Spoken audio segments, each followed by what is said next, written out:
उत्तर प्रदेश के आजमगढ़ जिले में भाजपा को बड़ा झटका लगा है। सैकड़ों कार्यकर्ताओं ने बसपा का दामन थामा। पूर्व सांसद डॉक्टर बलिराम और बसपा प्रत्याशी रही इंदु चौधरी की मौजूदगी में हुआ शक्ति प्रदर्शन। आजमगढ़ के अतरौलिया विधानसभा क्षेत्र में भारतीय जनता पार्टी को उस समय बड़ा राजनीतिक झटका लगा जब सैकड़ों भाजपा कार्यकर्ताओं ने बहुजन समाज पार्टी का दामन थाम लिया। रविवार को अतरौलिया स्थित मंगलम मैरिज हॉल में आयोजित बसपा कार्यकर्ता सम्मेलन में यह नजारा देखने को मिला, जिसमें भाजपा से नाराज सैकड़ों कार्यकर्ताओं ने एक स्वर में बसपा की सदस्यता ली। सम्मेलन में बतौर मुख्य अतिथि लालगंज के पूर्व सांसद डॉक्टर बलिराम और विशिष्ट अतिथि के रूप में लोकसभा प्रत्याशी रही इंदु चौधरी भी मौजूद रही। इस दौरान बसपा में शामिल हुए कार्यकर्ताओं का नेतृत्व कर रहे श्रवण निषाद ने भाजपा पर गंभीर आरोप लगाते हुए कहा कि पार्टी में निषाद और दलित समाज के लोगों को लगातार उपेक्षित किया गया है। उन्होंने कहा कि भाजपा में हमारी समस्याएं नहीं सुनी गई, न ही हमें सम्मान मिला।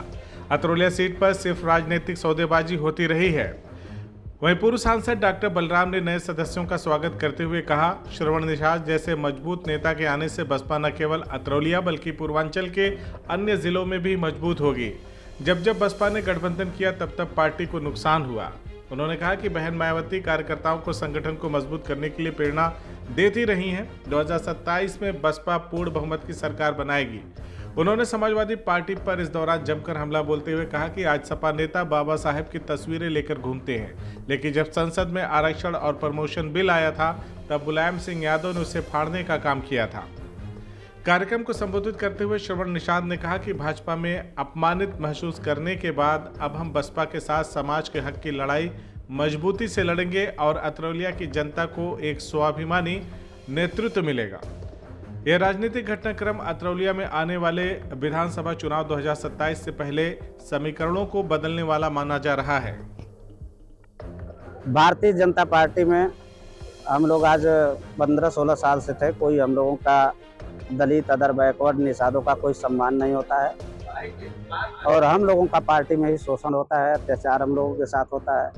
इस सब को देखते हुए हमने ये निर्णय लिया है कि आज बहुजन समाज पार्टी को सदस्यता ग्रहण करें। सम्मेलन कराए हैं आप विधानसभा से दावेदारी करते हैं जी। अब ये पार्टी की बहन कुमारी मायावती जी के दिशा निर्देश के अनुसार ही काम किया जाएगा। जो पार्टी का निर्णय रहेगा उसे और हम निषाद और क्योटो के साथ हमेशा ये भारतीय जनता पार्टी और ये आरक्षण का मुद्दा लेकर हम लोग हमेशा पार्टी में बने रहे, कभी हम लोगों को सम्मान नहीं मिला।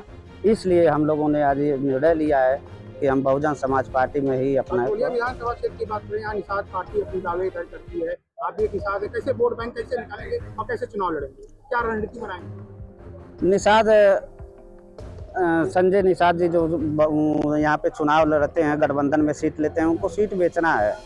यहाँ कोई उनको चुनाव लड़ना नहीं है। हम लोग माइनॉरिटी, हम लोग इकट्ठे हो जाएंगे तो यहाँ कोई हम लोगों को कोई ताकत हरा नहीं सकती है। अतरौलिया में बहुजन समाज पार्टी को मजबूत करने के लिए हम लोगों ने सेक्टर वाइज जा करके कमेटियों का गठन किया और आज हम लोग यहाँ पर इनकी समीक्षा करेंगे कि वो गठन हो पाया कि नहीं हो पाया, क्योंकि इनको 10 दिन का समय दिया गया था, वो 10 दिन पूरा हो गया। और इसी बीच में भाई समर कुमार निषाद जी ने हम लोगों से ये कहा कि अब हम भी बहुजन समाज पार्टी की सदस्यता ग्रहण करना चाहते हैं। तो हमने कहा कि जब अतरौलिया में इस तरह का कार्यक्रम हो रहा है तो आप भी कुछ अपने साथियों को बुला लीजिए और यहाँ पर हम लोग आपको सदस्यता भी दिला देंगे और आपको पार्टी ज्वाइन भी करा देंगे। तो इसीलिए भी एक बड़ा कार्यक्रम इन्होंने भी अपनी ताकत लगा करके कुछ अपने साथियों को यहाँ इकट्ठा किया है।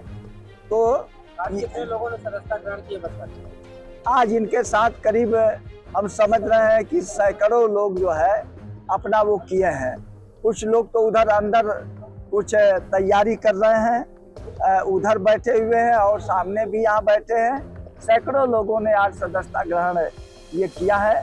तो ये और आगामी चुनाव जो है मीरा मायावती और अखिलेश गठबंधन करेंगे। देखिए, ये तो हमारे नेता के ऊपर निर्भर करता है कि वो गठबंधन करेंगी कि नहीं करेंगी, इसके बारे में हम कुछ नहीं कर सकते।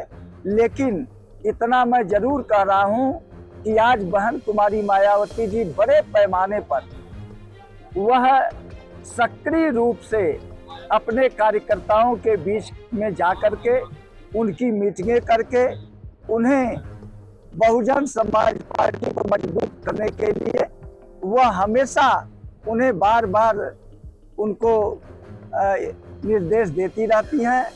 और जहां तक गठबंधन का सवाल है, आप जानते हैं कि जब जब विमेल गठबंधन हुआ है तब तब हमारा नुकसान हुआ है। इसलिए बहन जी खूब सोच समझ करके वो गठबंधन करेंगी और बहुजन समाज पार्टी खुद इतना मजबूत है। आज तमाम लोग हमारी मजबूती को देकर के, तमाम जो अति पिछड़े समाज के लोग थे जो भारतीय जनता पार्टी में चले गए थे, आज वो लोग बहुजन समाज पार्टी में आ रहे हैं। हमारे चौहान समाज के लोग आ रहे हैं, निषाद समाज के लोग आ रहे हैं, मौर्य समाज के लोग आ रहे हैं, हमारे पटेल समाज के लोग आ रहे हैं, बड़े पैमाने पर मुस्लिम समाज के लोग पार्टी ज्वाइन कर रहे हैं, हमारे ब्राह्मण समाज के लोग आ रहे हैं, क्षत्रिय समाज के लोग आ रहे हैं। तो तमाम ये लोग हमारे साथ आ रहे हैं। तो इससे हम निश्चित रूप से ये कहना चाहेंगे कि जिस तरह से 2007 में हमारी मजबूत भाईचारा कमेटी बनी थी, हर समाज के लोग बहुजन समाज पार्टी से जुड़ गए और बहुजन समाज पार्टी की अपने बलबूते पर पूर्ण बहुमत की सरकार बन गई।